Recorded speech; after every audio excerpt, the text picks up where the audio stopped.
নমস্কার, বিকেল ঠিক 5টায় 5টার 5 মিনিট নিয়ে আমি অতনু রয়েছি আপনার সঙ্গে। গুরুত্বপূর্ণ সব খবর থাকবে। কি থাকবে আগামী আধ ঘন্টায় এক নজরে দেখে নিন। কলকাতা মেডিকেল কলেজ, সে কলকাতা মেডিকেল কলেজে কল আছে কিন্তু কলে জল নেই। আরো একটি হাসপাতাল, বেলেঘাটা আইডি, আবর্জনার স্তূপ বেলেঘাটা আইডির ভিতরে, সেই ছবিও দেখাবো। ললিত ঝা পার্লামেন্ট হামলার সেই ললিত ঝার বাংলা যোগ নিয়ে এবার রাজনৈতিক চর্চা। বিজেপি কাউন্সিলরের সিটে টিএমসি কাউন্সিলর দেখাবো। ফেসবুক লাইভ করতে গিয়ে যে কি হতে পারে সেই লাইভের ফুটেজ দেখাবো আপনাদের।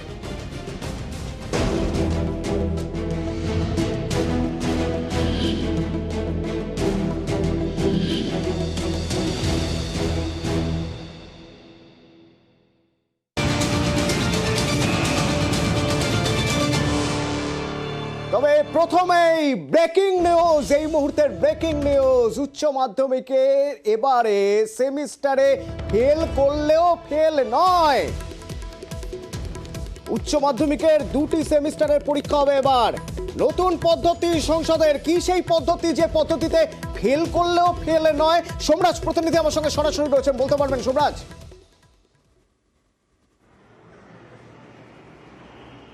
দেখো, আগামী বছর থেকে উচ্চ মাধ্যমিক শিক্ষা সংসদ সেমিস্টার পদ্ধতিতে উচ্চ মাধ্যমিক পরীক্ষা নেওয়ার পরিকল্পনা করছে। অর্থাৎ উচ্চ মাধ্যমিকের পরীক্ষার্থীদের দুটি পরীক্ষা দিতে হবে, প্রথম সেমিস্টার এবং দ্বিতীয় সেমিস্টার। একটি সেমিস্টার হবে নভেম্বরে, অন্য সেমিস্টার হবে মার্চ মাসে। তেমনটাই উচ্চ মাধ্যমিক শিক্ষা সংসদ আগেই এক প্রকার সিদ্ধান্ত নিয়েছিল এবং রাজ্য সরকারের কাছে প্রস্তাব পাঠিয়েছে। যেটা উচ্চ মাধ্যমিক শিক্ষা সংসদের পরিকল্পনা যে সেমিস্টার সিস্টেমে ফেল করলেও ফেল নয়। অর্থাৎ দুটি সেমিস্টারের মধ্যে যদি কোনো পরীক্ষার্থী কোনো বিষয় প্রথম সেমিস্টারে অকৃতকার্য হয় বা তিনি 5 নম্বর না পান, তাহলেও তিনি পরবর্তী সেমিস্টার অর্থাৎ দ্বিতীয় সেমিস্টারটি সে দিতে পারবেন। অর্থাৎ প্রথম সেমিস্টারে কোনো বিষয় অকৃতকার্য হয়ে গেলে সেই পরীক্ষার্থী যে দ্বিতীয় সেমিস্টার দিতে পারবে না এমনটা নয়। সাধারণত বিশ্ববিদ্যালয় স্তরে যেখানে সেমিস্টার পদ্ধতিতে পরীক্ষা হয়, একটি সেমিস্টারে একটি বিষয় যদি অকৃতকার্য হয় তাহলে তাদের ফের পরবর্তী ক্ষেত্রে সেই সেমিস্টারে সেই বিষয়ের পরীক্ষা দিতে হয়। কিন্তু এক্ষেত্রে উচ্চ মাধ্যমিক শিক্ষা সংসদ যে পরিকল্পনা নিয়েছে যে যদি কোনো পরীক্ষার্থী প্রথম সেমিস্টারের কোনো বিষয় অকৃতকার্য হয় তাহলে সে পরবর্তী সেমিস্টারে পরীক্ষা দিতে পারবে। পরবর্তী সেমিস্টারের যখন পরীক্ষা হবে তখন দুটি সেমিস্টার মিলিয়ে দেখা হবে সেই পরীক্ষার্থী 5 নম্বর পাচ্ছেন কি পাচ্ছেন না। অর্থাৎ দুটি সেমিস্টারের নিরিখে সেই পরীক্ষার্থী অকৃতকার্য হয়েছেন কি অকৃতকার্য হয়নি সেই বিষয়টি সিদ্ধান্ত নেবে উচ্চ মাধ্যমিক শিক্ষা সংসদ তার প্রাপ্ত নম্বরের নিরিখে। অর্থাৎ এক্ষেত্রে একটা বিষয় যেটা কার্যত স্পষ্ট যে উচ্চ মাধ্যমিক পরীক্ষার দুটি সেমিস্টারের ক্ষেত্রে একটি সেমিস্টারে অকৃতকার্য হলেও সেই পরীক্ষার্থী পরের সেমিস্টার পরীক্ষা দিতে পারবে, তার কোনো বাধা থাকবে না পরের সেমিস্টারের পরীক্ষা দিতে। যখন দ্বিতীয় সেমিস্টারের পরীক্ষা দেবে তখন ছাত্রছাত্রীদের কাছে দেখা হবে যে তাদের মোট প্রাপ্ত নম্বর কত রয়েছে। সুযোগ থাকছে সোমরাজ, এই নতুন পদ্ধতিতে সুযোগ থাকছে। প্রথমে ফেল করলেও, প্রথম সেমিস্টারে ফেল করলেও হতাশ হওয়ার কোনো জায়গা নেই। যদি দ্বিতীয় সেমিস্টারে ভালো ফল হয়, দুই সেমিস্টারের ফল মিলিয়ে পাস মার্ক যদি হয়ে থাকে তাহলেই হলো। সেক্ষেত্রে আর প্রথম সেমিস্টারে ফেল এটা আলাদা করে দেখা হবে না। ধন্যবাদ সোমরাজ। এবং আপনাদের বলছিলাম না যে হাসপাতালের ছবি দেখাবো, খাস কলকাতা দুটি বড় বড় হাসপাতালের ছবি দেখাবো। মেডিকেল কলেজ দিয়ে শুরু করা যাক। কলকাতা মেডিকেল কলেজ দেখুন, এই যে কলগুলো, এই কলগুলো থেকে পানীয় জল, দূর দূরান্ত থেকে প্রচুর মানুষ আসেন তো হাসপাতালে নিয়মিত, তো তাদের পানীয় জলের ব্যবস্থা করা হয়, খাওয়ার জলের ব্যবস্থা এখান থেকে। কিন্তু দেখা যাচ্ছে সবাই একটা করে বোতল নিয়ে ঢুকছেন। কেন না, কিনে নিচ্ছেন, জল কিনে ঢুকছেন। এই কলগুলো শুধু নামেই কল, কল খুললে জল পড়ে না। কেন? আমার সঙ্গে রয়েছেন প্রতিনিধি অভিজিৎ। কলকাতা মেডিকেল কলেজ হাসপাতাল, এই মেডিকেল কলেজ হাসপাতালে এখানে পশ্চিমবঙ্গের প্রান্তিক পাড়ার মানুষও আসেন, যারা এখানে এসে আশপাশে কোথাও থাকেন, এখানে এসে চিকিৎসা করান রোগীর পরিবার। তা আনুমানিক দিনে বোধহয় বহু মানুষ হবেন, মানে হাজার তো ছেড়েই দিলাম, হাজার মানুষ আসেন। তাদের জলের ব্যবস্থাটুকু নেই।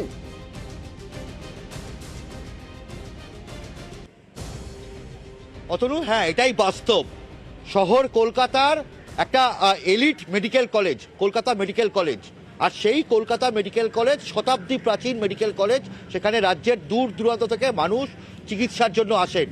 আর সেখানে এসে বাংলায় একটা প্রবাদ আছে, ফেলো করি মাখো তেল। সত্যি, ফেলো করি মাখো তেল না হলে আপনি জল পান করতে পারবেন না। আপনার তেষ্টায় গলা ফেটে যাচ্ছে, আপনাকে জল কিনে খেতে হবে। কারণ হাসপাতালে যে কলগুলো রয়েছে সেই প্রত্যেকটা কলই খারাপ, একটা কল দিয়েও জল পড়ে না। ফলে আপনাকে বাধ্য হয়ে দোকান থেকে 1 লিটার জল 20 টাকা দিয়ে কিনতে হবে। যে সমস্ত রোগীর আত্মীয়রা দিনের পর দিন হাসপাতাল চত্বরে থাকেন তাদের রোগীদের জন্য, সেই মানুষদের অবস্থা হয় ভয়াবহ। যারা বিনামূল্যে এই চিকিৎসার জন্য মেডিকেল কলেজ হাসপাতালে চিকিৎসার জন্য আসেন, তাদের জল খেতে গিয়েই অনেক খরচা হয়ে যায়। অভিজিৎ সঙ্গে থাকো, অভিজিৎ সঙ্গে থাকো, তাদের কথা শুনবো। যারা ভুক্তভোগী তারা কি বলছেন? পানীয় জলের এখানে ব্যবস্থা ছিল, কিন্তু এখন ইদানিং ধরে দেখছি যে ক্রমশ বন্ধই হয়ে যাচ্ছে সব। অনেকগুলো কল ছিল, কলগুলো সব বন্ধ হয়ে গেছে। আমরা এখন হাত পা মুখও ধুতে পারি না ঠিক মতো। জল তো কিনে খেতে হয়, বেশিরভাগ আমরা বাড়ির থেকে নিয়ে আসি। 1 লিটার পানির দাম 20 টাকা। ভেতরে যদি পরিষ্কার জল পেতে ভালো হতো। হ্যাঁ, ভালো তো হতো, আমরা কিনে খেতাম না, আমরা হাসপাতালের থেকেই জল খেতাম। ম্যাক্সিমাম বাড়ি থেকে আনতে হয়, যেটুকুনি যা 2-1 বোতল নিয়ে আসে, বেশি তো ক্যারি করা পসিবল হয় না। বাদ বাকি যদি শর্ট পরে আমাদের কিনেই করতে হয়। এই যে দেখুন না, আমরা এখানে যে গাড়ি রাখি তার পাশে কল ছিল, বন্ধ হয়ে পড়ে আছে। আমরা ওইখানে হাত মুখ ধুতে যেতাম, ওই কলগুলো বন্ধ করে দিয়েছে। ঠিক আছে, তা আমাদের জলের জন্য খুবই প্রবলেম হয় এখানে। হাসপাতাল সুপারের কাছে আমরা জানতে চেয়েছিলাম এ দশা কেন। তিনি কিন্তু মানছেন না যে এত খারাপ অবস্থা। শুনুন। সারা মেডিকেল কলেজ হাসপাতালে অন্তত পক্ষে 15খানা জলের কিয়স্ক আছে। অসুবিধা যেটা হচ্ছে যে ধরুন একটা পুরনো কিয়স্ক ছিল, সেটা এখন আর ফাংশনিং নেই, সেটা আর দেখভাল করা হয় না। এইগুলো সরানোর যে টেকনিক্যাল জটিলতা, তার জন্য এরকম 2 কি 3টে আনইউজড পড়ে আছে।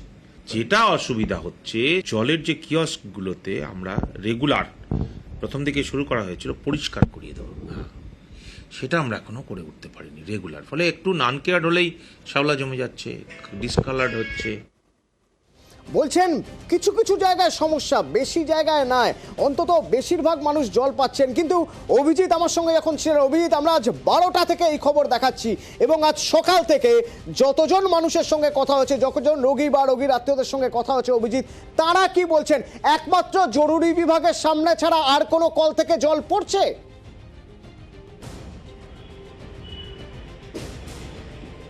একদমই নয় অতনু। আর এখানে হাসপাতাল কর্তৃপক্ষ তারা সত্যকে কিভাবে মিথ্যা করা যায় সেটার একদম প্রমাণ করতে নেমেছেন। কারণ হাসপাতাল চত্বরে যে 15টা জলের কিয়স্ক রয়েছে, তার মধ্যে শুধুমাত্র জরুরি বিভাগের উল্টো দিকে, অর্থাৎ এমার্জেন্সির উল্টো দিকে জলের কল থেকে জল পাওয়া যায়। হাজার হাজার রোগী প্রতিদিন আসে, তারা শুধুমাত্র ওই একটা কল থেকে জল পেলে কি হয়? বিভিন্ন জায়গায় কখনোই হয় না। এত বড় ইনফ্রাস্ট্রাকচার, এত পরিকাঠামো, তারপরেও জলের জন্য একটি মাত্র কল। না, কল অনেক আছে, কিন্তু যদি আপনি জল চান তাহলে ওই এমার্জেন্সির সামনের একটি মাত্র কল। আমরা এই ছবি দেখাচ্ছি, আমরা এই ছবি দেখাতে থাকবো যতদিন না পর্যন্ত জলের সুরাহা হবে। এত বড় একটা হাসপাতাল কলকাতার বুকে, সেই হাসপাতালে জল মিলবে না? রোগীর পরিবার আত্মীয় যারা এসেছেন তারা জল পাবেন না?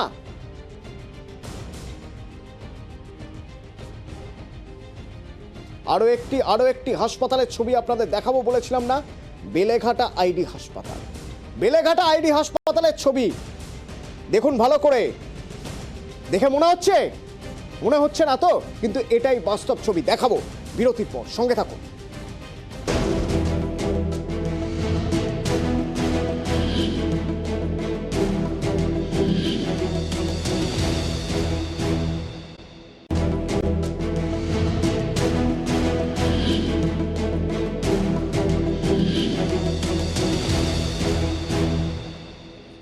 বেলেঘাটা আইডি হাসপাতাল, ইনফেকশাস ডিজিজের যেখানে চিকিৎসা হয়।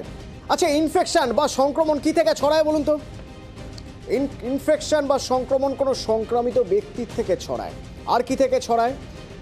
এই যে মেডিকেল ওয়েস্ট, তা থেকে ছড়ায়। এবার দেখুন বেলেঘাটা আইডি হসপিটালের ভিতরের দিকে ছবি দেখাই। এই যে ভিতরের যে গ্রাউন্ডটা আছে, এই গ্রাউন্ডটা দেখতে পাচ্ছেন, এই গ্রাউন্ডে কি কি আছে দেখবেন। মাস্ক পরে আছে, দেখুন মাস্ক রয়েছে, গ্লাভস, স্বাস্থ্যকর্মীরা যে গ্লাভস ব্যবহার করেন, সিরিঞ্জ, ইঞ্জেকশনের সিরিঞ্জ, এই সব কিছু পড়ে রয়েছে এই হাসপাতাল চত্বরের মধ্যেই। তাহলে এখান থেকে সংক্রমণ ছড়াবে না তো ছড়াবে আর কোথা থেকে? অথচ এখানেই সংক্রামক ব্যাধির চিকিৎসা হয়।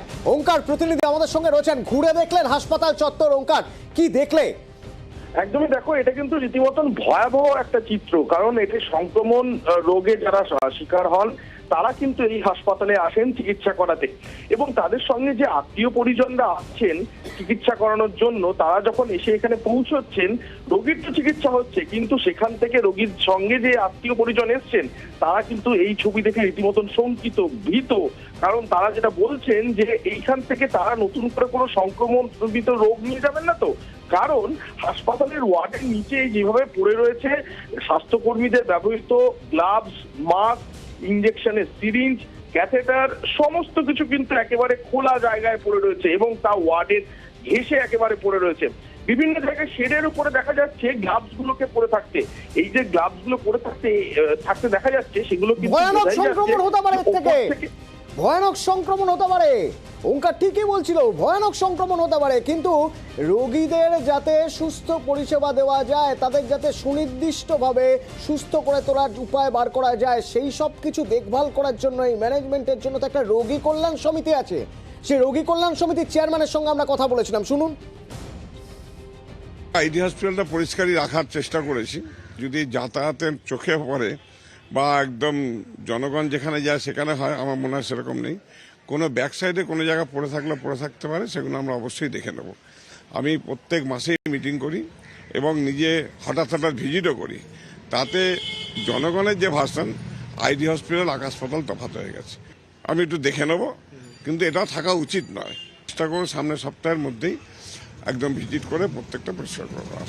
চেষ্টা করবেন সামনের সপ্তাহের মধ্যে যাতে সবকিছু পরিষ্কার পরিচ্ছন্ন হয়ে যায়। আগেও চেষ্টা করেছেন বলছেন, আমরা নজর রাখবো সামনের সপ্তাহে কি হবে। তবে যে চেষ্টার কথা বলছিলাম, চেষ্টা অনেকেই করেন, আত্মহত্যার নাটকের চেষ্টা করেন সংসদের সামনে দাঁড়িয়ে।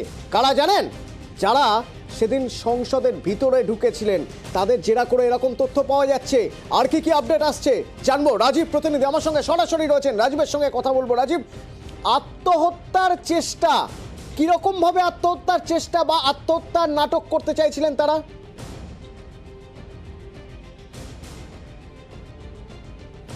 দেখো অতনু, খুব বড় একটা আপডেট এসেছে। তা হলো যে আত্মহত্যার নাম করে তারা গোটা দেশের, গোটা বিশ্বের নজর কাটতে চেয়েছিলেন, আর সেই পরিকল্পনার কথা, ষড়যন্ত্রের কথা তারা দিল্লি পুলিশকে জানিয়েছেন। বিশেষত এই মহেশ যে কুমাবত, যাকে আজকে গ্রেপ্তার করা হয়েছে, তার ভূমিকাও কিন্তু কম নয়। অর্থাৎ ললিত ঝাকে যে মাস্টার মাইন্ড বলা হচ্ছিল, ললিত ঝা সমস্ত মোবাইল নষ্ট করেছেন। আর এই মহেশ কুমাবত, যাকে আজকে গ্রেপ্তার করা হয়েছে দিল্লি পুলিশের তরফে, কিছুক্ষণ আগেই তাকে আদালতে তোলা হয়েছিল এবং আদালত তাকেও 7 দিনের পুলিশ হেফাজতে পাঠিয়েছে। বলা হচ্ছে দিল্লি পুলিশের দাবি যে তদন্তে উঠে এসেছে এই ললিত ঝা এবং মহেশ কুমাবত দুজনে মিলে সমস্ত মোবাইল নষ্ট করেছে এবং তাদের পরিকল্পনা ছিল বড়সড়। সেই পরিকল্পনার একটা অংশ ছিল সংসদ ভবনের ক্ষতি করা। আবারও রিপিট করছি, সংসদ ভবনে বড়সড় ক্ষতি করার উদ্দেশ্য ছিল এবং সেই লক্ষ্যে তারা গায়ে আগুন লাগাতেন এবং গায়ে আগুন লাগিয়ে মৃত্যু নয়, আত্মহত্যা নয়, নাটক করা, একটি বিশেষ কেমিক্যাল জেল গায়ে মেখে নিয়ে তারপরে গায়ে আগুন দেওয়া, যাতে সারা শরীর জ্বলে উঠবে, আগুন দেখা যাবে, ভিডিও ফুটেজ চতুর্দিকে ছড়িয়ে পড়বে গোটা বিশ্বে, কিন্তু তারা প্রাণে বেঁচে যাবেন। তার কারণ তারা একটা কেমিক্যাল মেখে নেবেন গায়ে, বিশেষ একটা জেল। সেই জেলটি অনলাইনে কেনার পরিকল্পনা হয়েছিল, কিন্তু অনলাইনে কেনা প্রায় হয়েও গিয়েছিল, কিন্তু পেমেন্ট করার সময় গিয়ে সমস্যা দেখা দেয়। ইউপিআই পেমেন্টে কোনো তাৎক্ষণিক সমস্যা দেয়, ফলে শেষ মুহূর্তে তারা পিছিয়ে আসে সেই পরিকল্পনা থেকে। কিন্তু যে খবর উঠে আসছে যে এই ঘটনায় বড়সড় সংসদ ভবনে, রাজীব 2 বছর ধরে এই প্ল্যান হচ্ছিল, পুলিশি যারা জানা যাচ্ছে 2 বছর ধরে প্ল্যান চলছিল। এটিও দিল্লি পুলিশ দাবি করেছে কিছুক্ষণ আগেই দিল্লির পাটিয়ালা হাউস কোর্টে, যে টোটাল পরিকল্পনাটা সামগ্রিক এই পরিকল্পনা হয়েছে 2 বছর ধরে, এবং একে অপরের সঙ্গে 2 বছর ধরেই যোগাযোগ রেখে চলছিলেন এই যারা গ্রেপ্তার হয়েছে তারা, এবং তাদের পেছনে আরও কারো হাত রয়েছে। এই সমস্ত বিষয় কিন্তু জিজ্ঞাসাবাদের একদিন দুদিনের মাথায় বেরিয়ে আসছে, এবং বলা হচ্ছে যাকে আটক করে জিজ্ঞাসাবাদ করার পর আজকে গ্রেপ্তার করা হলো সেই মহেশ কুমার, তার ভূমিকাও এখানে গুরুত্বপূর্ণ। অর্থাৎ এক সে বাড়কর এক বলা যায় অতনু, তার কারণ ললিত ঝা যে মাস্টার মাইন্ড বলা হচ্ছিল, একদম এক সে বাড়কর এক। যত বেশি চাপ দেওয়া হচ্ছে, জেরা এমন তথ্য বেরোচ্ছে রাজীব, এ তো চমকে ওঠার মতো। বিরোধী দলনেতা গিয়েছিলেন চালসায় চা শ্রমিকদের সভায় যোগ দিতে, সেখানে রাস্তার ধারে প্ল্যাকার্ড নিয়ে 100 দিনের কাজের বকেয়া নিয়ে সেখানে দাঁড়িয়ে থাকলেন, 100 দিনের জব কার্ড নিয়ে তারা সেখানে দাঁড়িয়ে থাকলেন।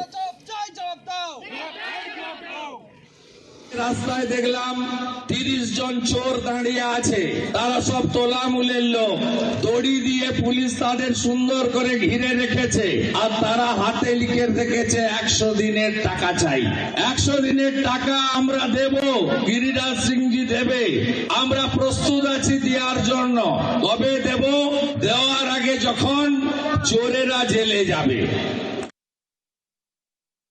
আমি তার বক্তৃতা শুনতে চাচ্ছি শুভেন্দু অধিকারীকে, কি তুমি আদিবাসীর বুকে আইসে তুমি চোর কাকে বলতেছো?